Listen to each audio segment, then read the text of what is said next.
நம்ம பார்க்க போகிறது வந்து ஒரு சிலரை பற்றி, அதாவது கொஞ்சமான பேர் தான் இருக்காங்க அப்படின்றது நம்ம சொல்கிறோம்.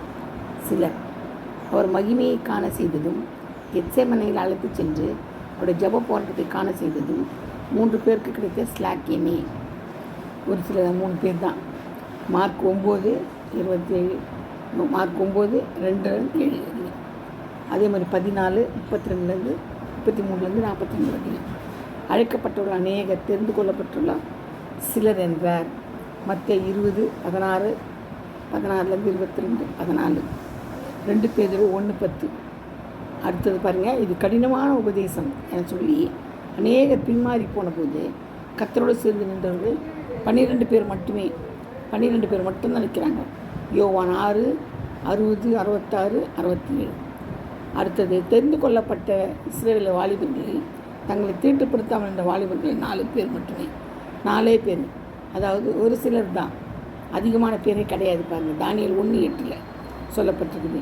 கிதியோனின் காலத்தில் யுத்தத்திற்காக வந்த 32,000 பேரில் தைரியசாலிகளாக பரிசோதனையில் ஜெயித்தவர்கள் 300 பேர் மட்டுமே. ஞானஸ்தானம் பெற்ற 6,03,550 பேர் வாக்குத்தத்தம் கானான் நாட்டில் சென்று சேர்ந்தவர்கள் 2 பேர் மட்டுமே. காலேபு யோசுவாவும் தான் போனாங்க. அப்போ 1 கொரிந்தியர் 10:5 சொல்லப்பட்டிருக்குது. ஓகேங்களா? இப்படி ஒரு சிலர் தான். அடுத்தது, சோதோம் கொமோரா என்ற பட்டணங்களை அழித்தபோது அது தப்பினவர்கள் 43 பேர் மட்டுமே. 2 பேர் சாரி அதில் தப்பினவர்கள் 3 பேர் மட்டுமே. 2 பேர் 2:7-10, ஆதியாகமம் 19:24-26-30, எசேக்கியேல் 16:49-50. 3 பேர் யார்? 3 பேர் லோத்து, அவங்க 2 பிள்ளைங்க பொண்ணுங்க.